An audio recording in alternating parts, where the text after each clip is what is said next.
안녕하십니까, 김현우입니다. 정부가 구글, 네이버, 카카오처럼 독과점 지위를 가진 대형 플랫폼 기업을 규제하는 법안을 내놨습니다. 이들 플랫폼 공용 기업의 독과점 때문에 소상공인 소비자들이 피해를 보고 있다는 판단에서입니다.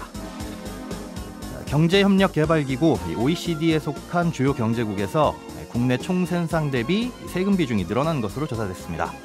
특히 우리나라는 GDP 대비 세금이 굉장히 높은 것으로 나타났다는데요. 이 소식 돌아보고요. 정부가 추진해온 제4 이동통신 사업자 모집이 흥행에 실패했습니다. 단 3개의 기업만 도전장을 던졌고 최종 승인이 날 정도의 경쟁력을 입증할 수 있을지도 미지수입니다. 12월 20일 수요일 손에 잡히는 경제, 광고 듣고 시작하겠습니다. 네, 이진우 진행자가 늦은 건 아니고요. 목요일까지 휴가라서요. 오늘만 진행을 맡게 된 김현우입니다. 저는 진행자를 대신하지만 다른 분들은 그대로 알찬 내용 준비해 오셨으니까 오늘도 잘 들어주십사 부탁드립니다. 자, 오늘은 서은영 경제뉴스 큐레이터 그리고 서울신문 송현서 기자, MBC 양효걸 기자와 함께합니다. 세 분 어서 오세요. 안녕하세요. 네, 먼저 양효걸 기자가 준비한 소식부터 들어보겠습니다. 네. 정부가 거대 플랫폼을 규제하는 법안을 내놨다. 이게 무슨 내용인가요? 일단 정식 명칭은 이제 플랫폼 경쟁 촉진법입니다. 네. 플랫폼이라고 하면 뭐 여러 가지를 들 수 있는데 예를 들어서 뭐 검색 포털에서는 뭐 네이버, 그리고 메신저에서는 뭐 카카오톡 같은 서비스를 들 수가 있고요. 뭐 배달앱에서는 배민, 뭐 모바일 쇼핑에서는 쿠팡 같은 사업자들을 이야기한다고 볼 수 있겠습니다. 근데 이 플랫폼 사업은 자신이 직접 해당 서비스를 제공해 주는 게 아니라 이 주로 그 업종의 가게와 소비자들을 좀 편리하게 연결해 주는 역할을 하거든요. 그래서 네. 일종의 거래 장을 좀 만들어주는 건데, 이런 플랫폼 기업의 특성상 이 가입자나 구독자가 많이 몰리는 기업이 점점 사업에 유리해지는 특성을 가지고 있습니다. 그래서 예를 들어서 쇼핑몰이 100개 입점한 플랫폼보다는 10,000개가 있는 곳이 상품도 더 다양하고 가격도 싸질 수 있겠죠. 네. 이걸 이 네트워크 효과라고 이야기하는데, 특히 IT 기술을 이용한 사업의 경우에는 독과점 형태로 발전하기 굉장히 쉽습니다. 그래서 공정거래위원회가 어제 발표한 이 플랫폼법은 이런 시장 지배력을 이용해서 부당하게 다른 업체들 뭐 차별하거나 아니면 가격을 올리는 걸 좀 막겠다, 이런 취지입니다. 네, 이 뭐 네이버, 카카오, 배민 이런 곳들이 이제 막 생기는 게 아니라 네. 이미 생겨가지고 자리를 꽉 잡고 있는데 이걸 어떻게 규제하겠다는 거예요? 일단 내용을 들여다보면 여러 가지가 있는데 그중에 핵심은 일단 시장을 좌우하는 독점력을 가진 플랫폼 사업자를 지배적 사업자로 이제 미리 지정한다는 거고요. 혹시나 잘못하는 게 있나 없나 이걸 계속 감시한다는 겁니다. 전에도 이제 플랫폼 사업자들의 부당한 뭐 독점력을 행사한 일은 당연히 있었는데, 대부분 일이 벌어진 다음에 하나의 사건으로 처리하다 보니까 시간도 오래 걸리고 뭐 확정 판정이 나는데 막 2, 3년이 걸리다 보니까 사실 큰 효과가 없었던 거거든요. 네. 이미 경쟁하던 회사는 시장에서 퇴출되거나 아예 시장 점유율이 회복 불가능한 수준까지 이제 쪼그라드는 거죠. 그래서 아예 그냥 미리 사전 지정을 해놓고 상시 감시한다는 거고, 이 경우 앞서 말씀드린 뭐 포털은 네이버, 뭐 그다음에 메신저, 카카오톡, 동영상에서 유튜브 등이 이 사전 지정의 대상이 또 될 수가 있습니다. 또 이제 세부적으로 보면 어떤 행동을 규제하느냐 했을 때 대표적인 게 뭐 끼워 팔기가 있죠. 뭐 플랫폼 서비스 쓸 때 강제적으로 뭐 다른 상품이나 서비스도 같이 끼워서 판다든지, 아니면은 이 자사 플랫폼에서 자사와 연결된 상품을 경쟁자 거보다 뭐 돋보이게 해준다든지 아니면 우대하는 거, 이런 것도 좀 금지가 됩니다. 그러니까 독점력 이용해서 그 플랫폼에 들어와 있는 업체들을 묶어두는 거, 이걸 좀 막겠다라는 법이네요. 맞습니다. 이 또 중요한 게 멀티 호밍을 제한하는 행위에 대해서 강하게 단속하겠다는 건데, 이게 뭐냐면 앞서 말씀드린 쏠림 현상, 이 네트워크 효과 때문에 사실 독점력이 생기는 건데, 초기에는 가입자 모을 때 막 각종 할인 행사 이런 거 하지 않습니까? 그렇죠. 그래서 플랫폼으로 끌어들인 다음에 나중에 소비자들이 이 플랫폼 없으면 나 못 사겠다. 의존이 심해지면 이걸 다 기다리고 있다가 자물쇠가 잠기듯이 이제 종속을 시키는 거거든요. 이걸 락인 효과라고 하는데, 근데 소비자들이 또 당하고만 있지는 않지 않습니까? 그래서 여러 가지 플랫폼을 막 비교해가면서 돌려 쓰거든요. 이게 마치 뭐 페이스북 쓰는 사람이 틱톡도 하듯이 이걸 이제 멀티 호밍이라고 하는데, 독점력을 강화하려는 플랫폼 사업자 입장에서는 이 멀티 호밍이 가장 눈에 가시는 겁니다. 위협적이기 때문에 최대한 이걸 제한하려고 하는데, 예를 들어서 뭐 네이버가 부동산 이제 정보 사업을 한다고 했을 때 업체들하고 매물 정보를 이제 계약을 하면서 네이버에 올리면 다른 곳에는 못 올립니다, 이런 계약 조항을 넣는다든지, 아니면 구글이 뭐 자신하고 거래하는 게임사들이 구글 플레이스토어에는 올려도 원스토어에는 안 된다. 뭐 이렇게 올리면 너희는 우리서 장사 못한다. 이렇게 방해하는 행위, 이걸 이제 멀티호밍 제한인데, 이 공정위는 이게 굉장히 악질적이다 이렇게 보고 있습니다. 공정위는 이게 악질적이다 봐서 그거 판단하는 데까지 뭐 몇 년 걸리다 보니까 이게 문제라서 법으로 막겠다는 건데 네네. 당연히 플랫폼 업체들은 싫어하겠죠. 네, 굉장히 강한 반응들을 내놓고 있는데 특히 IT 업체 쪽에서 이제 과도한 규제다. 왜냐하면 이미 공정거래법을 통해서도 충분히 통제가 가능한 부분인데 이걸 플랫폼 사업자만 따로 지정해가지고 관리하면은 우리가 무슨 사업을 할 수 있겠냐 약간 이런 이제 불만들이 나오고 있는 거고 네. 또 하나는 일단 스타트업 생태계를 고사시킬 거다라는 부분도 있습니다. 이거는 지금 혁신적인 좀 아이디어를 가지고 창업한 스타트업들이 이제 성장하는 과정을 보면 네네. 대부분 이제 대규모 자본이 들어갈 때 거대 IT 플랫폼들이 공격적인 투자를 하거든요. 인수합병을 하기도 하고 실제 이제 지분을 취득하기도 하는데 스타트업이 볼 때는 이 큰 플랫폼에 인수될 수 있는 기회 자체가 좀 줄어들 거다 이런 불안감이 있는 거고 네. 또 하나는 이미 국내에서는 해외 거대 IT 기업 그러니까 즉 빅테크들이 많이 들어와 있는데 국내는 플랫폼법에 발이 묶여 있고 해외의 빅테크만 좀 자유롭다고 하면은 역차별 아니냐 오히려 우리 국내 토종 플랫폼들의 경쟁력을 갉아먹을 거다 이런 이야기도 나오고 있습니다. 뭐 해외 플랫폼 업체들도 당연히 같은 규제를 받아야 될 텐데 문제는 앞서 말씀하신 이미 독점력을 갖고 있는 지배적 사업자를 어느 정도 규모를 갖고 있는 업체를 대상으로 잡을 것이냐. 네. 그걸 정하는 것도 뭐 어려울 것 같은데요. 맞습니다. 이게 어제 나온 법안을 쭉 보고 사실 보도들이 나오는 걸 보면 뼈대가 없다. 그러니까 핵심이 사실 이제 지정 기준인데 그러면 어떤 정도의 기업을 지배적 사업자로 볼 거냐 이게 가장 핵심인데 이게 안 나왔다. 근데 정부는 일단 관련 부처랑 협의가 좀 필요하다는 입장이고요. 뭐 연매출이나 이용자 수 이런 걸 이제 종합적으로 고려를 하겠다라는 건데 어떤 보도들을 종합하면 한 10곳 안팎의 기업들이 대상에 오른 것으로 이렇게 파악이 됩니다. 그래서 공정위 측은 오히려 네이버, 카카오도 예전에는 소규모 스타트업을 시작하지 않았냐. 이 혁신 스타트업이 규모가 커지니까 이제는 작은 기업들의 진입을 원천 봉쇄하고 있다. 이렇게 이야기하고 있고 독점력을 규제해야 제2, 제3의 네이버, 카카오가 나올 수 있다라는 입장이고 반칙행위 잡겠다는 게 왜 이중 규제냐. 이게 될 수 없고 이의제기나 행정소송 같은 항변 기회도 최대한 보장해주겠다라고 반론을 내고 있습니다. 네, 잘 들었습니다. 다음은 송현서 기자가 가져온 소식도 보겠습니다. 한국이 우리나라가 GDP 대비 세수 비율이 굉장히 높은 국가로 꼽힌다? 이런 조사 결과가 나왔다고요? 네, OECD에 따르면 미국과 프랑스, 일본, 한국 같은 주요 국가에서 국내 총생산 GDP 대비 세수 비율이 기록적인 수준으로 증가를 했습니다. 특히 한국의 증가율이 굉장히 컸는데요. 한국은 2020년에 27.8%, 2021년에는 29.8%였다가 2022년 들어서 32%로 늘어났습니다. 그러니까 2018년, 19년만 해도 20% 중후반대였는데 2021년부터 증가세가 가파르게 오르기 시작하더니 2년 연속 2%포인트씩 증가를 한 거죠. 물론 한국보다 GDP 대비 세수 비율이 더 높은 나라들도 있긴 합니다. 지난해 기준으로 이 GDP 대비 세금 비중이 프랑스는 46%, 독일은 39%, 영국은 35%대였거든요. 대신 증가폭이 더 큰 겁니다. 한국이. 그만큼 우리가 매년 세금을, 그것도 매우 많이 오른 세금을 내고 있다. 이런 뜻인데요.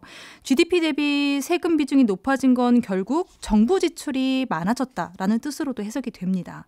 경제 성장보다 세금 증가 속도가 빠르다는 의미이기도 하고요.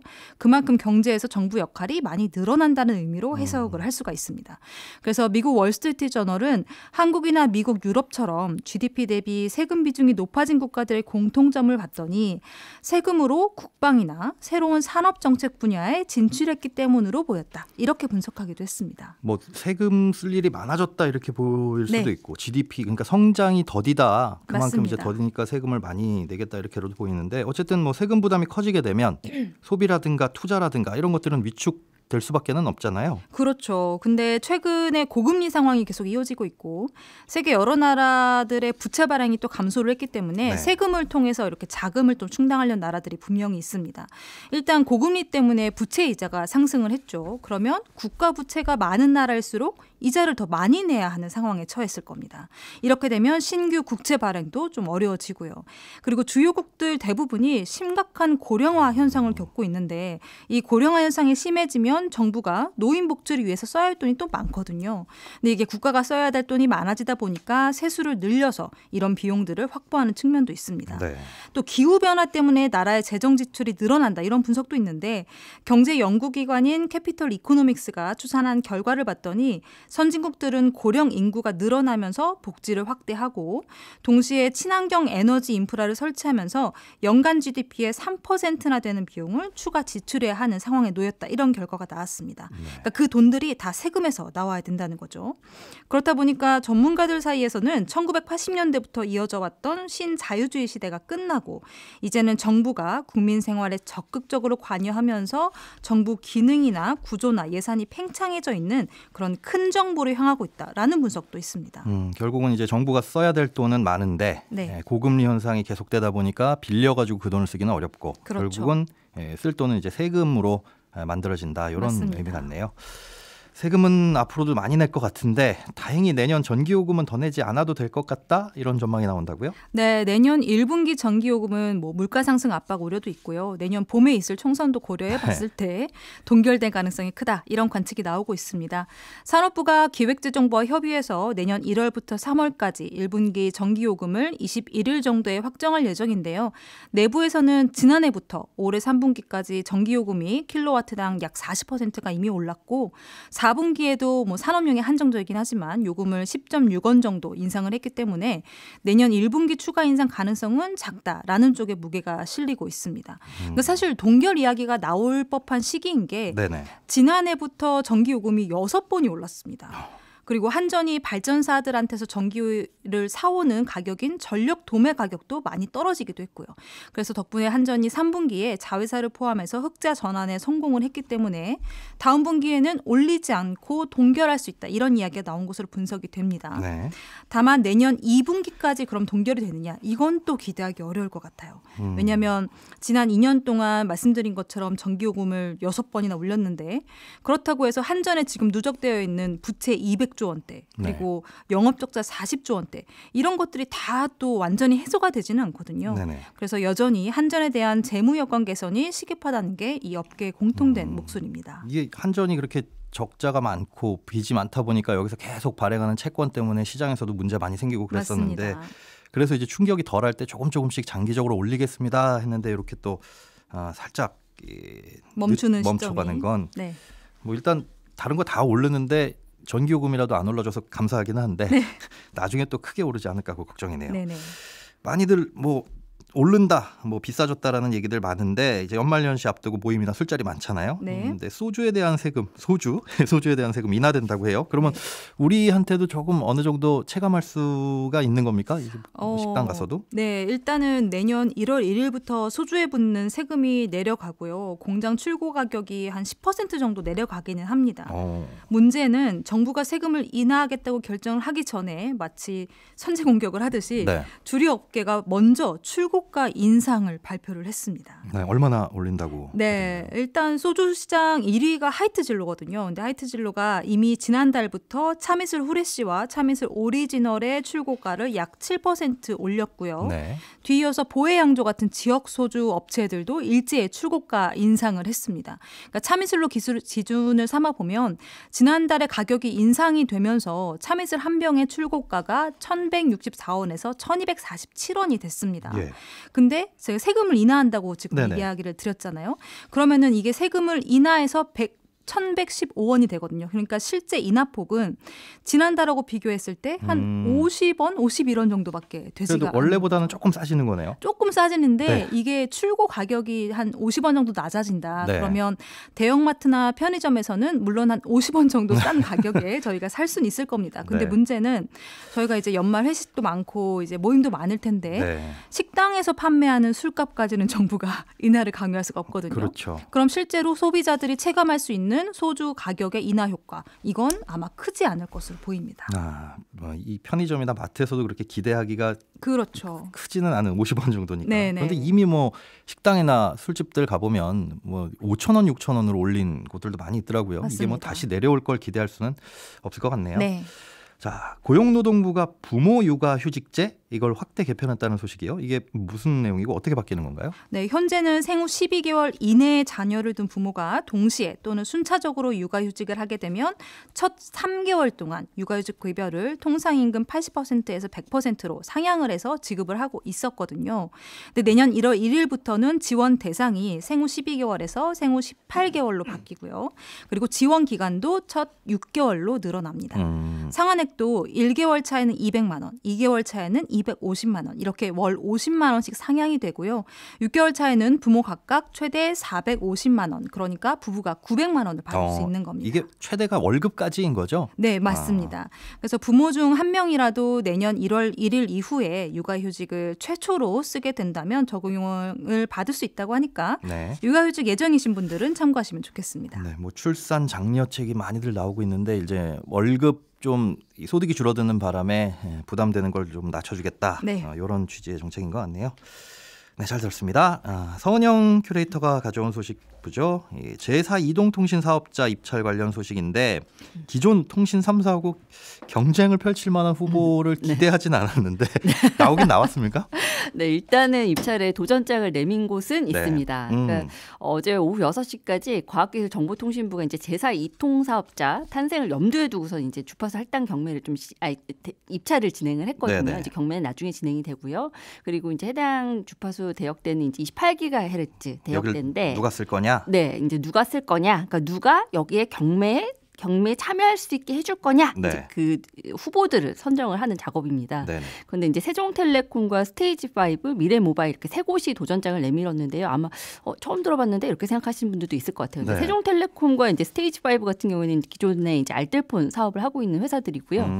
미래모바일은 이제 정보통신 분야에 특화된 좀 컨설팅 기업입니다. 그래서 스테이지5와 미래모바일 두 회사 같은 경우에는 이제 요 이름으로 입찰에 참여하진 않았고 컨소시엄 형태로 이제 참여를 했고요. 네. 세종텔레콤은 이전에도 여러 번 이제 도전을 했다가 이제 실패를 했고 다시 도전을 했다고 하더라고요.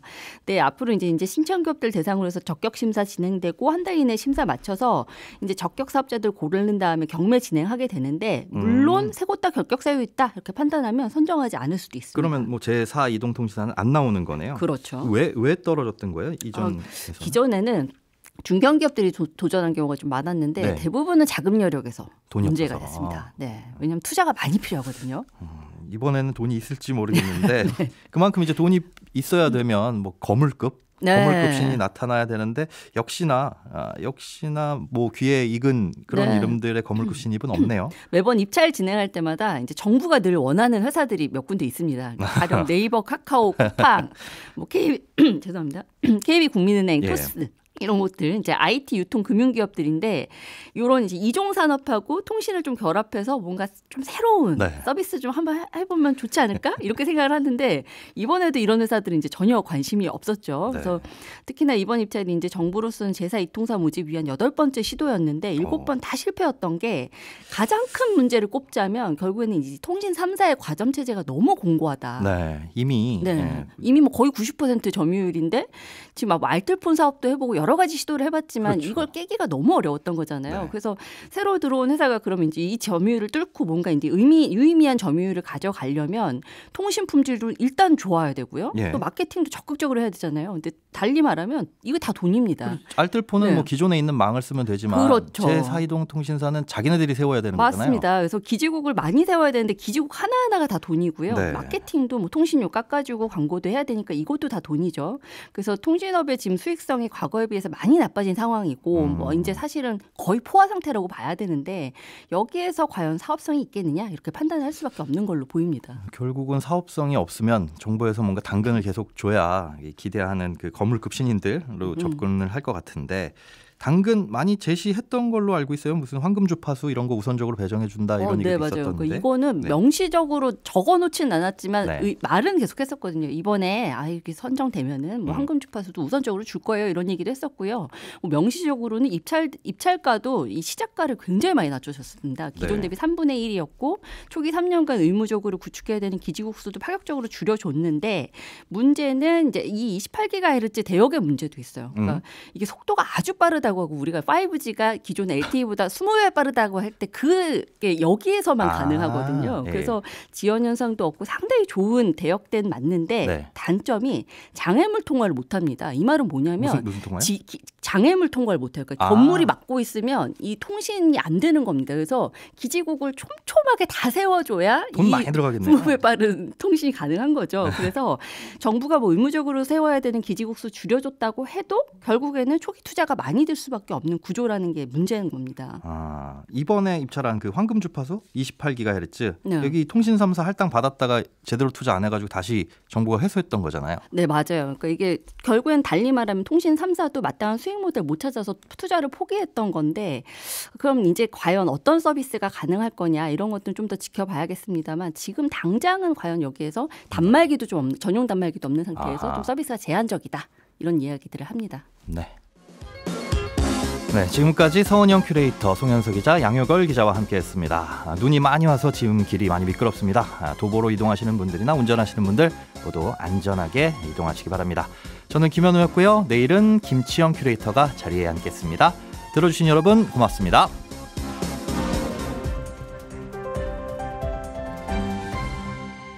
경제를 생각하는 사람들의 즐거운 습관.